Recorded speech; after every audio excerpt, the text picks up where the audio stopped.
The phone rang twice before it happened. On the third ring, someone picked up. A man's voice. Confident. Too comfortable. Hello. For a split second I froze. My breath caught in my throat. I looked at the screen again. Sarah's name glowing softly, her smiling photo staring back at me. My wife. Who is this? I asked, my voice low, trying to mask the tremor beneath it. There was a pause. Long one. I could hear faint movement in the background, the rustle of sheets maybe, or clothes. Then the man said, "She's busy right now." Who's this? I could feel my pulse hammering in my ears. Busy. That word struck like a blade. This is her husband, I replied, my tone sharp now. The silence that followed was deafening. And click. The line went dead.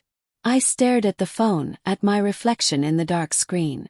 My hand was shaking, though I didn't realize it until I dropped the phone onto the table. Sarah came home late that night. The clock read 11:47 p.m.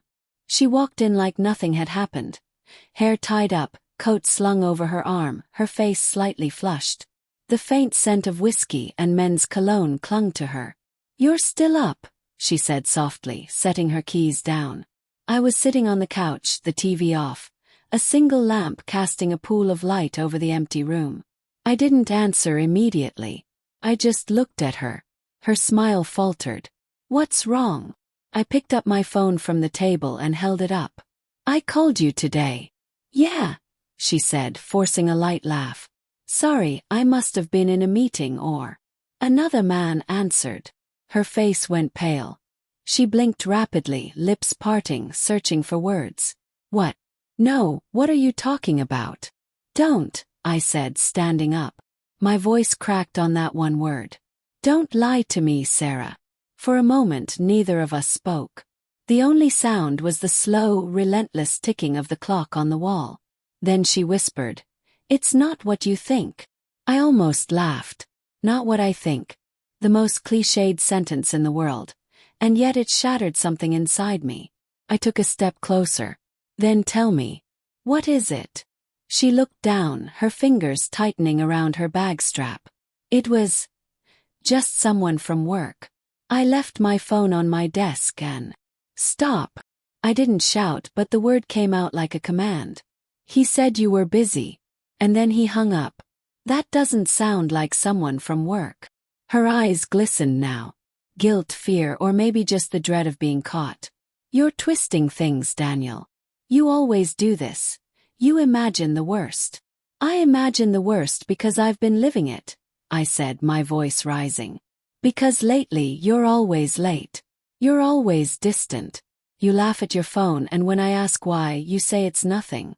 You've stopped touching me, stopped talking to me. And now, when I finally reach out, another man answers your phone." She turned away, her shoulders trembling.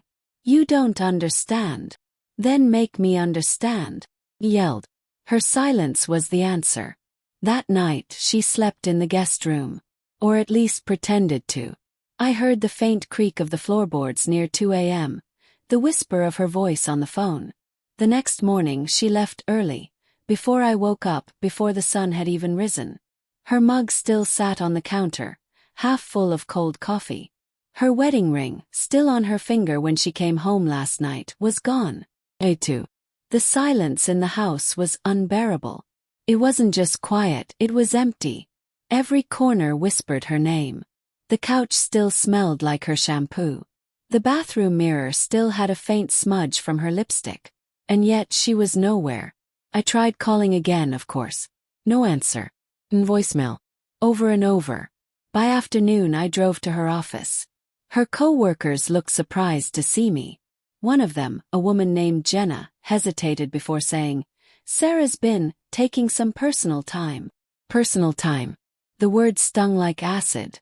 I sat in my car for a long time afterward, staring at the steering wheel, feeling that slow, spreading ache of disbelief turning into something darker, resentment. I wasn't just losing her. I was losing the truth.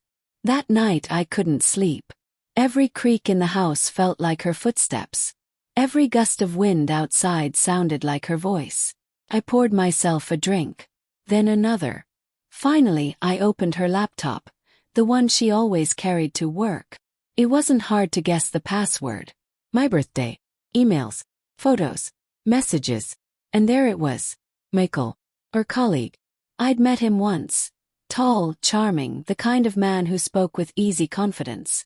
I remember she'd once described him as harmless. The messages told a different story. Last night was incredible. You make me feel alive again. I wish I could stay longer, but he'll notice. That last one tore through me like glass. I closed the laptop, my hands trembling. The room spun. For the first time in my life I wanted to break something, anything, to make the pain match the noise in my chest. Instead, I sat there in the dark, shaking, until dawn crept in through the curtains. The next day she came home. Not with guilt, not with excuses, but with a calmness that scared me more than anger ever could. She stood in the doorway, her suitcase at her feet. Her eyes were swollen, but her voice was steady. We need to talk. I looked up from the couch. About what? The man who answered your phone. The lies.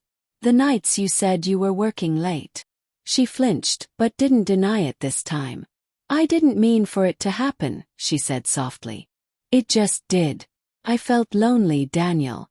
You stopped seeing me. You were here, but you weren't here. You buried yourself in work, in silence. I reached out, and he was there. I stared at her, disbelief washing over me. So it's my fault now. No, she whispered, tears spilling down her cheeks. But it's not all mine either. For a moment, I wanted to scream, to throw her words back at her. But something in her expression stopped me. She looked broken. Just like me. I asked quietly. Do you love him? Her lips trembled. I don't know. That was the moment everything inside me finally shattered. Not the affair. Not the lies. But that one uncertain, helpless answer. We sat in silence for what felt like hours. Neither of us cried out loud. Neither of us yelled anymore. Last I stood. You should go, I said quietly. Daniel. Please, I said, my voice barely audible. Before I say something I can't take back. She hesitated, then picked up her bag. As she reached for the door, she turned and whispered, I'm sorry.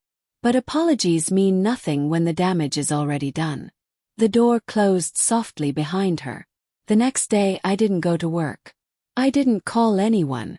I just sat by the window, watching the rain streak down the glass. The silence in the house was heavier now. No footsteps, no laughter, no voice calling my name. Just silence. And yet that silence said everything. Said she was gone. It said I wasn't enough. It said that love, once betrayed, doesn't die with noise. It dies in quiet, in the spaces between two people who no longer reach for each other. I picked up her wedding photo from the shelf. Her smile in the picture looked so real, so full of life. I touched the glass, feeling the cold surface where warmth used to be. And then, for the first time since that call, I let myself cry. Not because I'd lost her, but because I'd lost the part of me that still believed she'd never do it. That night I deleted her number. Not out of anger, but out of mercy, for both of us. Because sometimes silence isn't punishment. It's the only thing left when words have done all the damage they can. And in that silence, I finally understood. Some endings don't need closure. They just need quiet.